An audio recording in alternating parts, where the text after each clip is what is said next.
Hello everybody and welcome to the January 14th, 2019 edition of the Ephrom Josine Show. I am your host, Ephrom Josine, and let's get back into the news this week. So first off, mirror, mirror on the wall, who is the dumbest House Republican of them all? It used to be clear-cut Paul Ryan.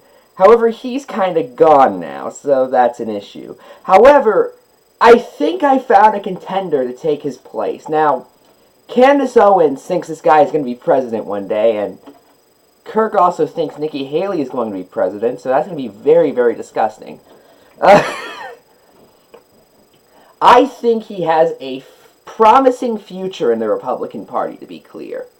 His name is Dan Crenshaw. And if you don't remember him, he's the one that got made fun of at Saturday Night Live and then got kind of angry. Now, to be fair, they did make fun of his eye patch, which he wears because he lost his eye in the military, I believe. Which may be a little tasteless, but he's still a bad politician. So we're not going to make fun of his eye patch. We're going to make fun of his ideas.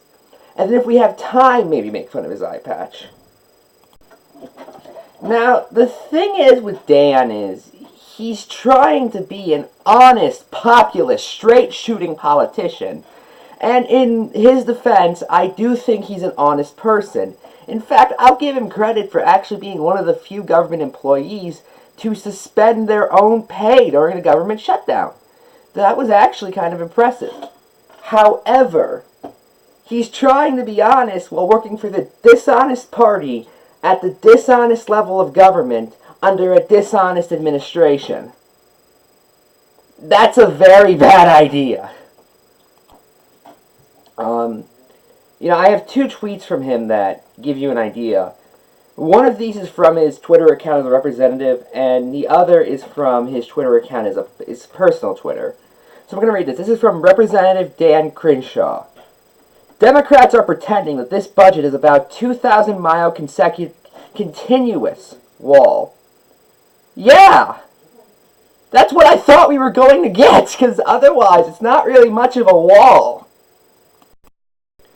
But you ready for this? This is how he actually defends the wall. They know that isn't true. Well, we've just been listening to your president.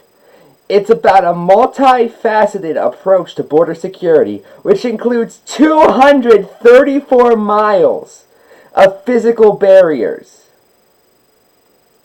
234. That is 11.7% of the Mexican-American border. And that's the wall.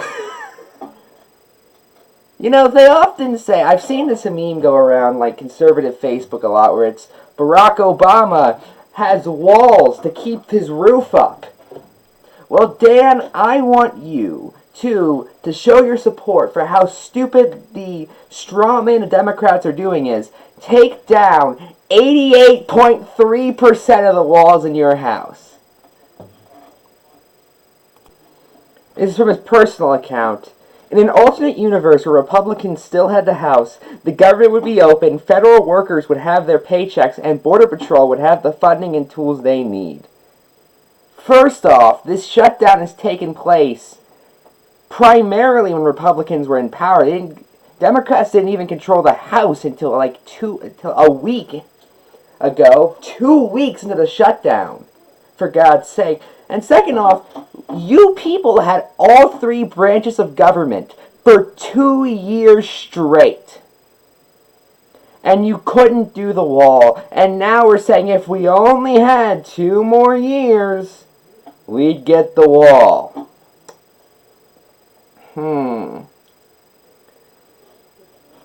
And by the way, Mitch McConnell has still not proposed the Give Me $1 Billion Act, despite the fact it would cost only 20% of the wall. But, he's Mitch McConnell. Anyway, so they confirmed Dan Crenshaw has 11.7% of a brain. And that's really all that needs to be said about him. I just can't wait to see this guy for 2 more years, because honestly, if he was in some swing state, I'd be angry. But he's in Texas's 2nd district. He's going to be there for a while, so let's just laugh. Anyway, on Friday, I did a breaking news segment on Tulsi Gabbard announcing her run for president. I did that, and I'm only going to do that under rare scenarios because Gabbard just came out of nowhere. There were people speculating it. However, she didn't form an exploratory committee or even announce a date she would announce it. She just would have said it a day before Julian Castro did. Hence why I didn't do a segment for him. But yeah, we've known Julian Castro, Obama's what am I thinking? Head of Secretary of Housing and Urban Development for about a quarter of his administration, is currently running for president.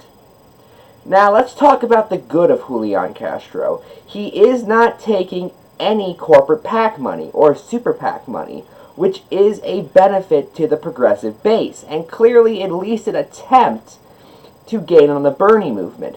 However, he has not shown any signs of economic populism, making him similar to Beto O'Rourke, which they both have Hispanic names, by the way, although Julian is actually Hispanic. Beto just changed it.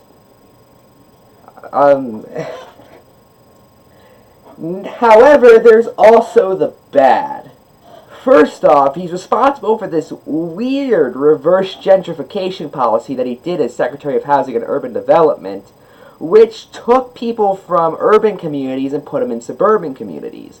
This raised crime rates by about 1,700% in 6 months.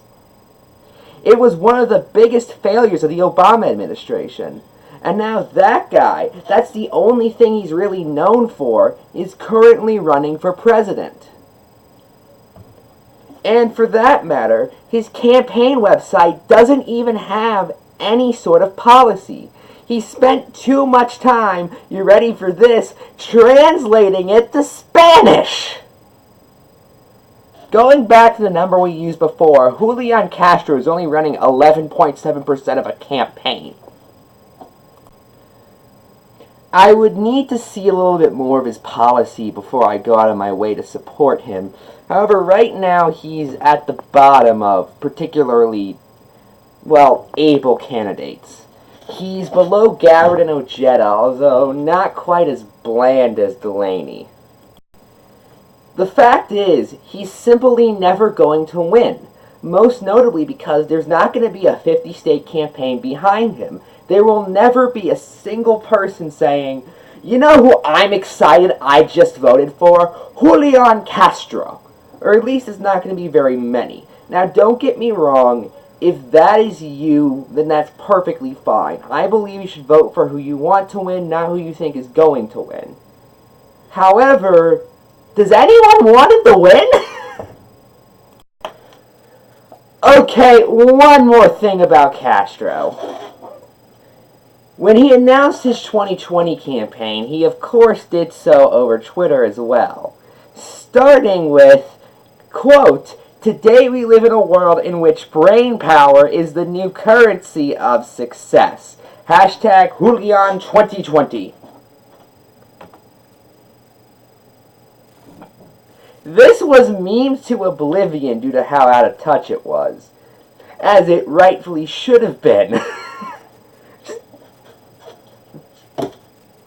Brain power is the new currency of success. That's why Donald Trump is president.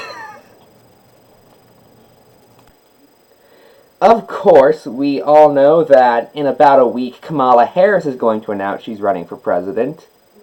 I'm sorry, she's going to announce whether or not she's running for president, but we all know she's going to run because she's Kamala Harris, and CNN has her up in all of the polls that they just made up. Since last week, of course, Kirsten Gillibrand has officially formed an exploratory committee. If you don't know who Kirsten Gillibrand is, she's the senator of New York who I believe actually took Hillary Clinton's seat once she became Secretary of State, and is literally just Hillary Clinton 2.0. Not necessarily a bad thing to be in the DNC, but when Hillary Clinton 1.0 just lost, I wouldn't personally go with her. There is, of course, one more individual who is exploring a candidacy. Washington Governor Jay Inslee. Never heard of him? Me neither! He was, however, a member of the New Democrat coalition, a coalition created by Bill Clinton, which pushed the Democratic Party much further to the right. At a time where we're trying to get a populist era going, he's going to be part of the oh God, this man is stupid. I don't even know what to say about him at this point. He's the blandest possible 2020 candidate, which basically means he's going to win. I'm Ephrom, and good night.